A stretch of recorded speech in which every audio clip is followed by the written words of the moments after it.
Hello friends, welcome back my YouTube channel MS maths, जहां मैं upload करता हूं IIT JAM and BSc mathematics से रिलेटेड वीडियो लेक्चर्स।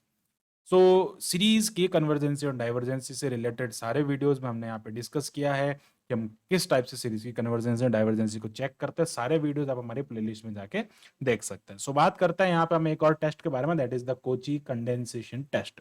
तो यार जो कोची कंडेंसेशन टेस्ट है, इसमें क्या होता है कि आपके पास में अगर कोई सीरीज है और वो सीरीज इस फॉर्मेट में है कि आपके पास में ए एन कोई सीरीज है, और क्या करते हैं हम उसको ए टू एन में लिखते हैं, यानी कि जहां पे एन है वहां पे हम क्या करते हैं, टू एन लिख देते हैं और उसके साथ में हम टू एन को मल्टीप्लाई करते हैं। सो उन दोनों को कंपेयर करते हैं तो वे दोनों एक दूसरे के डाइवर्ज या कन्वर्ज होगी टुगेदर। तो मतलब क्या हुआ कि जिसमें अगर आपके पास में लॉग एन टाइप का अगर कोई है, जिसमें लॉग एन टाइप का फंक्शन आता है या लॉग एन टाइप का कोई फॉर्मेट होता है, तो उसमें हम इसका यूज करते हैं। फॉर एग्जांपल हम यहाँ पे कुछ एक एग्जांपल लेके इसको समझते हैं। If you have the sequence sorry you have the series N is equal to two to infinite and अब N is equal to two क्यों ले रहे हैं, क्योंकि log वन जो होता है वो यार जीरो होता है। log वन जीरो है तो हम वन लेने का कोई मतलब नहीं रहता, तो हम टू से ही स्टार्ट करते हैं। So N is equal to two अगर आपके पास में ये log n बाई एन है, तो यार इस सीरीज को हम क्या कर सकते हैं, इससे बिल्कुल इजीली सिंप्लीफाई कर सकते हैं। कैसे, देखो हम क्या करते हैं, यहाँ पे ये हमारे पास में सीरीज है, यहाँ पे हम ए एन कंसिडर कर लेते हैं इसके लिए log n अपॉन एन।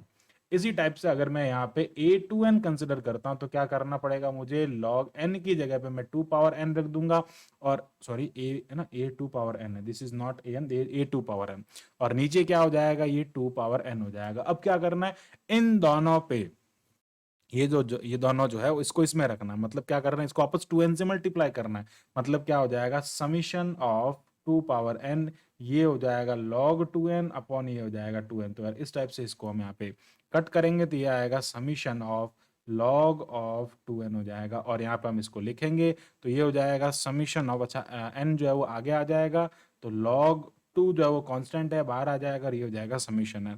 अब summation n one to infinite n is equal to one to infinite, वो डाइवर्जेंट होता है बाय द पी टेस्ट। अगर हम पी टेस्ट की बात करें, वो n one upon n p होता है, पी अगर ग्रेटर देन वन होता है तो उसको हम क्या कहते हैं, कन्वर्जेंट होता है, अगर P less than equal one होता है तो वो डाइवर्जेंट होता है। तो अगर मैं इसको लिखना चाहूँ तो कैसे लिखेंगे, ये one upon n minus one हो जाएगा यार, जो पी जो है वो लेस देन वन है, मतलब ये सीरीज कैसी है, डाइवर्जेंट हो जाएगी। तो यार ये सीरीज डाइवर्जेंट है, तो ये सीरीज भी कैसी हो जाएगी, डाइवर्जेंट सीरीज हो जाएगी। बिल्कुल इजीली हम ऐसे फाइंड कर सकते हैं। एक और एग्जांपल से हम इसको समझने की कोशिश करते हैं। सो सेकंड एग्जांपल हम यहाँ पे लेते हैं, समीशन ऑफ, ये हो जाएगा summation of one two to infinite हो जाएगा, तो ये हो जाएगा two to infinite and n log of n हो जाएगा। सो यार इससे मैं अगर लिखता हूँ ए एन की वैल्यू, तो one upon n log n जो है वो ए एन हो जाएगा, और यार ए टू पावर एन जो है वो one upon two power n, ये हो जाएगा log टू पावर एन। और यार जब हम इसको टू पावर एन से मल्टीप्लाई करेंगे, आगे समीशन लगाएंगे तो ये कट होगा, और वन अपॉन ये आएगा हमारे पास में एन आगे आ जाएगा, तो ये हो जाएगा, अच्छा इसको ऐसे लिखेंगे ना, आगे समीशन लगाएंगे तो ये हो जाएगा log टू। अब वन अपॉन एन जो है अगेन क्या होता है, डाइवर्जेंट होता है, तो मतलब ये पूरा सीरीज जो है वो कैसा हो जाएगा, एक डाइवर्जेंट सीरीज हो जाएगा। ये इसका सिंपल सा कंसेप्ट है। कन्वर्जेंट का एग्जांपल लेना चाहो तो कन्वर्जेंट ले लो, बस आपको चेक किससे करना है, पी टेस्ट से उसको आगे चेक करना है। ओके, जब जिसमें लॉग होता है उसमें हम इसका यूज करते हैं। अब हम एक यहाँ पे एक इंपॉर्टेंट रिजल्ट के बारे में समझना चाहेंगे, तो यार वो जो इंपॉर्टेंट रिजल्ट है उसको क्या हम थोड़ा सा यहाँ पे देखते हैं। देखो क्या होता है कि हमें जब भी कोई टेस्ट अप्लाई नहीं होता तब हम इस रिजल्ट का यूज करते हैं। ओके, इस रिजल्ट को थोड़ा सा समझते हैं कि रिजल्ट क्या है।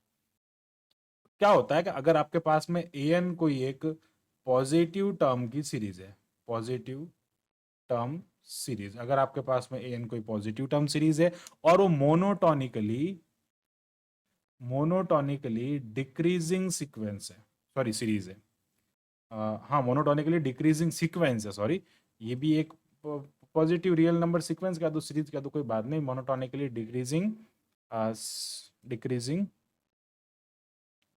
सीक्वेंस है। ओके, ये एक कोई डिक्रीजिंग सीक्वेंस है, तो उस टाइम पे कन्वर्जेंट जो होता है, अब ये सीरीज कन्वर्जेंट होगी when an is zero eight infinite, an is zero, and दूसरा हम कहेंगे कि एन ए एन जो है वो जीरो हो जाए, an टेंस करे जीरो की और एन ए एन भी जीरो की और टेंस करे as n tends to infinite. Limit हम जब n टेंस टू इनफाइनाइट लगाएं तो an भी जीरो पे जाना चाहिए और एन ए एन भी जीरो पे जाना चाहिए। थोड़ा सा हम इसको समझते हैं। हम दो एग्जांपल लेते हैं। हम क्या करते हैं, n is equal to 1 to infinite 1 by n, ये भी एक डिक्रीजिंग मोनोटोनिकली डिक्रीजिंग सीक्वेंस है। दूसरा हम यहाँ पे एग्जांपल लेते हैं 1 upon n square, both are the monotonically decreasing sequence.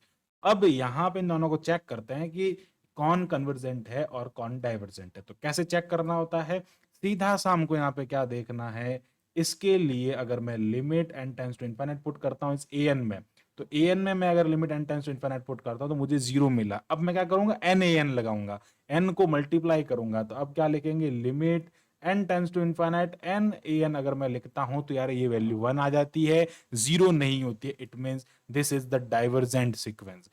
और ये पी टेस्ट से डाइवर्जेंट भी है। पी टेस्ट क्या कहता है, पी टेस्ट अभी मैंने आपको शायद पीछे बताया भी है, ये पी टेस्ट है और पी टेस्ट से क्या हो जाएगा, डाइवर्जेंट हो जाएगा। ओके, अब यहाँ पे क्या होता है, एक तो ये हो गया। अब हम इसको चेक करते हैं। तो यार यहाँ पे जब मैं चेक करता हूं तो लिमिट ये an हो गया। अब मैं लिमिट अगर n tends to infinite an पे अगर पुट करता हूं तो मुझे इनफाइनाइट पुट करने पे 0 मिलता है। सिमिलरली अगर मैं limit n tends to infinite n से मल्टीप्लाई भी करता हूं तो n से n कट हो जाएगा, 1 बाई n बचेगा और वो भी 0 मिल रहा है। मतलब ना n टेंड्स टू 0 हो रहा है और n जो है वो भी टेंड्स टू 0 कर रहा है as n tends to infinite. So यार हम क्या कहेंगे, ये जो सीरीज होती है वो कन्वर्जेंट होती है। और बाय द पी टेस्ट भी हम क्या कहते हैं कि अगर 2 जो है वो ग्रेटर देन 1 है, मतलब p ग्रेटर देन 1 है, तो यार ये सीरीज कैसी होती है, कन्वर्जेंट होती है। हम एक और एग्जांपल लेके इसको समझ सकते हैं। हम क्या करते हैं, यहाँ पे एक और एग्जांपल लेते हैं। तो यार अगर मैं ले n log of 1 plus 1 by n, तो अगर आपको ऐसा कुछ मिलता है तो इसको मैं limit n tends to infinite पे अगर चेक करूँ तो इनफाइनाइट मिलेगा, बिकॉज ये n नीचे। अब अगर मैं लिमिट, अच्छा an लिखेंगे हम यहाँ पे। अब क्या करता है, n tends to infinite n an करते हैं, मतलब n से मल्टीप्लाई करूंगा तो ये n कैंसिल हो जाएगा और ये आ जाएगा 1 अपॉन, यहाँ पे पुट करने पे क्या आएगा, limit n tends to infinite हो जाएगा, ये आ जाएगा limit n tends to infinite 1 upon, ये हो जाएगा log of 1 plus 1, log of 1 by n हो जाएगा। तो यहाँ पे अगर मैं इसको सिंप्लीफाई करूंगा तो यार इनफाइनाइट पुट करने पे तो ये 0 हो गया और क्या मिलेगा मुझे, log ऑफ 1 मिलेगा। log 1 की वैल्यू 0 होती है और ये मुझे इनफाइनाइट मिलेगा। अब हमने क्या कहा कि यहाँ पे ये इनफाइनाइट है, ये भी इनफाइनाइट होगा, मतलब यहाँ पे ये इनफाइनाइट मिल रहा है, ये इनफाइनाइट मिल रहा है एट इनफाइनाइट। तो ये इस टाइप से हम इसको बिल्कुल इजीली सिंप्लीफाई कर सकते हैं। पर यहाँ पे 0 नहीं मिल रहा, अगर ये 0 मिलता, ये 0 मिलता तो हम इसको कन्वर्जेंट करते हैं। पर यहाँ पे भी इनफाइनाइट है, यहाँ पे भी इनफाइनाइट है। सो यार this series is divergent series. तो यार इस टाइप से हम इसको बिल्कुल इजीली यहाँ पे आइडेंटिफाई कर सकते हैं कि कौन कन्वर्जेंट है और कौन डाइवर्जेंट है। तो यह था Cauchy condensation test. So I hope आपको पूरा अच्छे से समझ में आया होगा। So thanks for watching this video, keep watching MS Maths and subscribe the channel MS Maths।